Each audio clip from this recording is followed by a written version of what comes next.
Biểu cảm sự nhớ nhung Triệu Lệ Dĩnh của Phùng Thiệu Phong khiến người xem phải đau lòng. Dưới ánh đèn dịu của những buổi ghi hình, giữa những khoảnh khắc tưởng như rất bình thường của đời sống và công việc, người ta bắt đầu nhận ra một điều rất khó gọi tên trong biểu cảm của Phùng Thiệu Phong, một thứ cảm xúc không ồn ào, không phô bày, nhưng lặng lẽ và bền bỉ như một vệt nắng cuối ngày. Đó là sự nhớ nhung Triệu Lệ Dĩnh, không cần lời nói xác nhận, không cần tuyên bố chính thức, mà tồn tại trong ánh mắt, trong dáng đứng, trong những khoảng dừng rất ngắn giữa hai câu trả lời phỏng vấn. Có những lúc, khi được hỏi về công việc hiện tại, anh trả lời rất mạch lạc, rất đúng mực, nhưng chỉ cần nhắc đến những kỷ niệm cũ, hay vô tình chạm đến một chủ đề quen thuộc, ánh mắt ấy lại chậm đi nửa nhịp, không phải là sự mất tập trung, mà giống như một thói quen vô thức, thói quen của người từng có một ai đó ở rất gần, gần đến mức ký ức đã hòa lẫn vào nhịp thở thường ngày.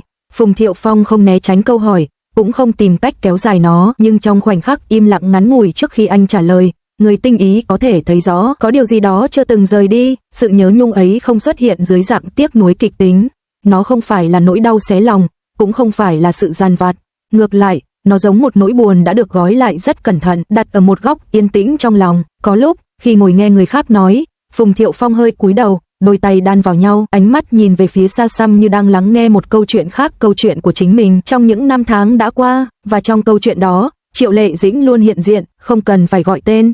Người ta thường nói, thời gian có thể làm phai nhạt mọi thứ, nhưng với những mối quan hệ từng sâu đến tận gốc rễ, thời gian chỉ làm thay đổi hình thức của cảm xúc, chứ không xóa bỏ nó. Ở Phùng Thiệu Phong, sự nhớ nhung dành cho Triệu Lệ Dĩnh đã đi qua giai đoạn nồng nhiệt để trở thành một dạng cảm xúc trầm hơn, sâu hơn. Nó không còn thôi thúc anh phải làm điều gì đó, nhưng lại âm thầm hiện diện trong cách anh nhìn những người phụ nữ mạnh mẽ, độc lập, trong cách anh nói về gia đình, về trách nhiệm, về những lựa chọn không thể quay đầu.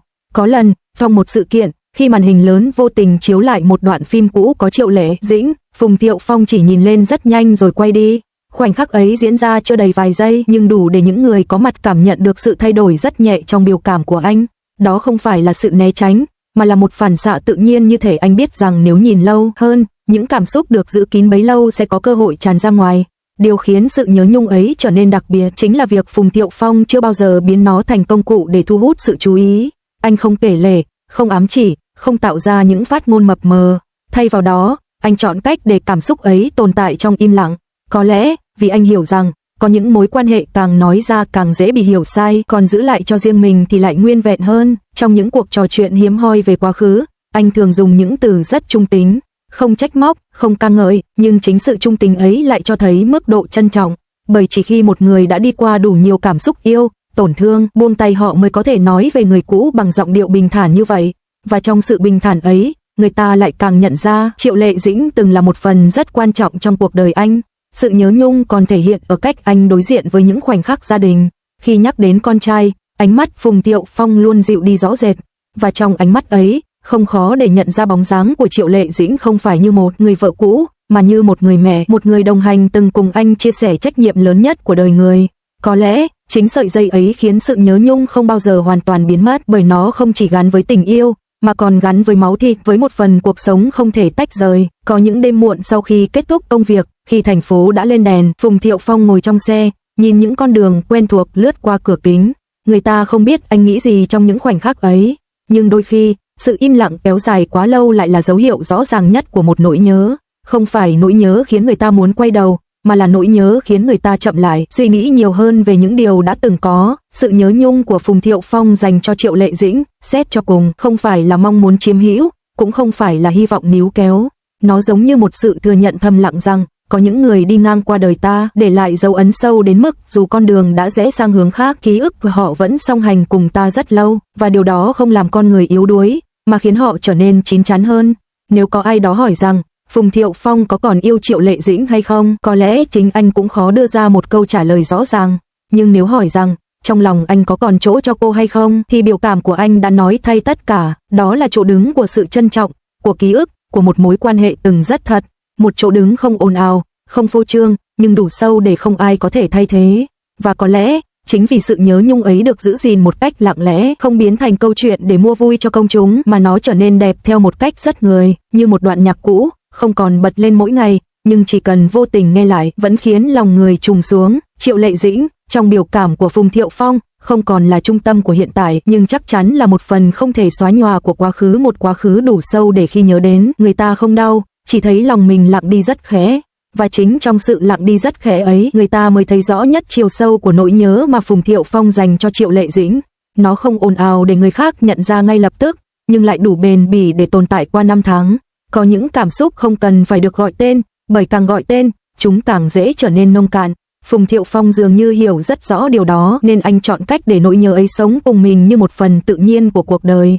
Trong những khoảnh khắc hiếm hoi khi anh một mình đối diện với ống kính, không có ai nhắc đến Triệu Lệ Dĩnh, không có câu hỏi nào gợi mở, biểu cảm của anh vẫn mang theo một sự trầm lắng rất quen thuộc. Đó là biểu cảm của người đã từng rất yêu, đã từng đặt trọn niềm tin và cũng đã từng chấp nhận buông tay. Sự nhớ nhung lúc này không còn là mong muốn quay lại, mà là sự công nhận rằng có một người từng khiến mình trở nên tốt hơn, sâu sắc hơn trong những năm tháng quan trọng nhất. Có lẽ, với Phùng Thiệu Phong, Triệu Lệ Dĩnh không chỉ là một ký ức tình yêu mà còn là một cột mốc trưởng thành. Nhờ có cô, anh học được cách chịu trách nhiệm, cách lắng nghe, cách im lặng khi cần thiết. Và chính vì vậy, dù cuộc sống hiện tại đã bước sang một trang khác, biểu cảm nhớ nhung ấy vẫn xuất hiện như một phản xạ rất người, không phải để níu kéo, mà để nhắc nhở rằng anh đã từng sống rất thật trong mối quan hệ đó. Người ta thường sợ nhớ nhung, vì cho rằng nó đồng nghĩa với yếu đuối. Nhưng ở Phùng Thiệu Phong, nỗi nhớ ấy lại mang dáng vẻ của sự điềm tĩnh. Nó không làm anh chùn bước, cũng không khiến anh mắc kẹt trong quá khứ. Ngược lại, nó khiến anh biết trân trọng hiện tại hơn, cẩn trọng hơn trong từng lựa chọn và sâu sắc hơn trong cách nhìn nhận tình cảm con người. Và có lẽ, điều đẹp nhất trong biểu cảm nhớ nhung mà anh dành cho Triệu Lệ Dĩnh chính là việc anh không cần phải chứng minh nó với bất kỳ ai. Nó tồn tại đủ đầy trong ánh mắt, trong những khoảng lặng, trong cách anh nhắc đến hai chữ, gia đình, với một sự dè dặt rất nhẹ. Đó là nỗi nhớ không làm người ta đau, chỉ khiến lòng trùng xuống một chút, như khi đi ngang qua một con đường cũ, không quay đầu lại, nhưng vẫn biết rằng nơi ấy từng rất quan trọng trong đời mình. Nếu kéo dài thêm thời gian để quan sát thật kỹ, người ta sẽ nhận ra rằng sự nhớ nhung của Phùng Thiệu Phong không phải là một cảm xúc nhất thời, mà là một trạng thái kéo dài, âm thầm len lỏi vào từng chi tiết nhỏ của đời sống.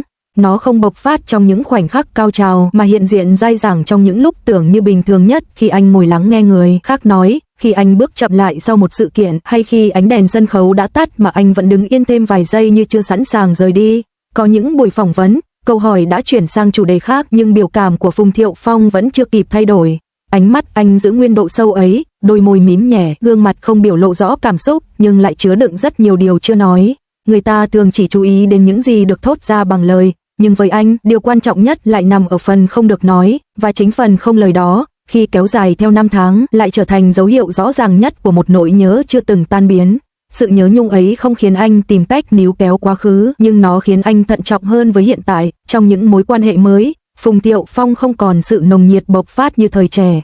Anh quan sát nhiều hơn, lắng nghe nhiều hơn, và luôn giữ cho mình một khoảng cách vừa đủ. Khoảng cách ấy không phải vì sợ tổn thương, mà vì anh đã hiểu rằng một khi trái tim đã từng đặt trọn niềm tin vào một người như Triệu Lệ Dĩnh, thì việc mở lòng lần nữa không thể diễn ra vội vàng. Người từng yêu sâu sắc thường mang theo một nỗi nhớ rất đặc biệt. Nó không ồn ào, không khiến họ đánh mất phương hướng, nhưng lại trở thành thước đo cho mọi cảm xúc về sau. Với Phùng Thiệu Phong, Triệu Lệ Dĩnh chính là thước đo ấy, không phải để so sánh ai hơn ai, mà để anh tự nhắc mình rằng cảm xúc chân thành cần được đối xử bằng sự nghiêm túc, và khi chưa chắc chắn, thà giữ im lặng còn hơn tạo ra những lời hứa không thể thực hiện. Có những khoảnh khắc rất nhỏ, chỉ những người thật sự chú ý mới nhận ra. Khi ai đó vô tình nhắc đến những năm tháng hôn nhân, Phùng Thiệu Phong thường không phản ứng ngay, anh dừng lại một chút, như thể cần xác nhận lại cảm xúc của chính mình trước khi trả lời. Khoảng dừng ấy không dài, nhưng đủ để người đối diện hiểu rằng đó là một vùng ký ức anh luôn bước vào bằng sự cẩn trọng. Và trong vùng ký ức ấy, Triệu Lệ Dĩnh không phải là một chương đã khép lại hoàn toàn, mà là một phần được giữ gìn rất kỹ. Sự nhớ nhung còn thể hiện trong cách anh đối diện với sự thay đổi của chính mình. Trước đây, Phùng Thiệu Phong thường được nhắc đến với hình ảnh lãng tử, phóng khoáng. Nhưng sau những biến cố lớn trong đời, đặc biệt là sau cuộc hôn nhân và ly hôn, anh trở nên trầm lắng hơn, không phải vì mất đi niềm tin, mà vì đã hiểu rõ cái giá của sự gắn bó. Và trong sự trầm lắng ấy, người ta thấy rõ dấu vết của một tình yêu từng rất thật, một tình yêu mà Triệu Lệ Dĩnh là trung tâm. Khi nhìn lại chặng đường đã qua, Phùng Thiệu Phong không tỏ ra hối tiếc. Anh không nói rằng giá như mọi thứ khác đi, cũng không đặt câu hỏi nếu được làm lại. Nhưng chính việc anh không đặt những câu hỏi ấy lại cho thấy anh đã từng suy nghĩ rất nhiều. Bởi chỉ những người đã đi đến tận cùng của cảm xúc mới không còn cần đến những giả định. Nỗi nhớ lúc này không còn mang theo sự dằn vặt mà trở thành một phần ký ức đã được chấp nhận trọn vẹn. Có lẽ, điều khiến sự nhớ nhung của Phùng Thiệu Phong trở nên chạm đến lòng người chính là vì nó không yêu cầu được hồi đáp. Anh không mong Triệu Lệ Dĩnh phải quay đầu, cũng không mong quá khứ được lặp lại. anh chỉ giữ lại cho mình quyền được nhớ một quyền rất người, rất bình thường, nhưng lại thường bị xem nhẹ trong những câu chuyện ồn ào của showbiz, và chính sự bình thường ấy lại khiến cảm xúc này trở nên chân thật hơn bất kỳ lời tuyên bố nào. Trong ánh nhìn của anh, Triệu Lệ Dĩnh không còn là hình ảnh của một người vợ cũ, mà là biểu tượng của một giai đoạn sống trọn vẹn. Giai đoạn ấy có yêu thương, có tổn thương, có hạnh phúc và cả những bất lực không thể nói thành lời. Và khi một người đã từng sống trọn vẹn như vậy, họ không thể hoàn toàn quên đi. Họ chỉ có thể học cách mang theo ký ức ấy mà bước tiếp, nhẹ nhàng hơn, chậm rãi hơn. Nếu nói rằng Phùng Thiệu Phong vẫn nhớ Triệu Lệ Dĩnh thì đó không phải là một lời khẳng định gây sốc, mà là một sự thật rất tự nhiên. Nhớ không đồng nghĩa với muốn quay lại, nhớ đôi khi chỉ là việc thừa nhận rằng trong quãng đời này đã có một người khiến ta trở thành phiên bản tốt hơn của chính mình. Và với Phùng Thiệu Phong, người đó, dẫu không còn đứng cạnh anh ở hiện tại, vẫn hiện diện rất rõ trong cách anh nhìn đời, nhìn người và nhìn chính bản thân mình. Sự nhớ nhung ấy, xét cho cùng, không phải là gánh nặng, nó là một phần của quá trình trưởng thành, của việc học cách yêu và buông tay cùng lúc. Và có lẽ, trong một thế giới nơi mọi cảm xúc đều dễ bị phơi bày và tiêu thụ quá nhanh, việc một người chọn giữ nỗi nhớ cho riêng mình lại là điều hiếm hoi và đáng trân trọng, như cách Phùng Thiệu Phong vẫn làm lặng lẽ, điềm tĩnh và rất người.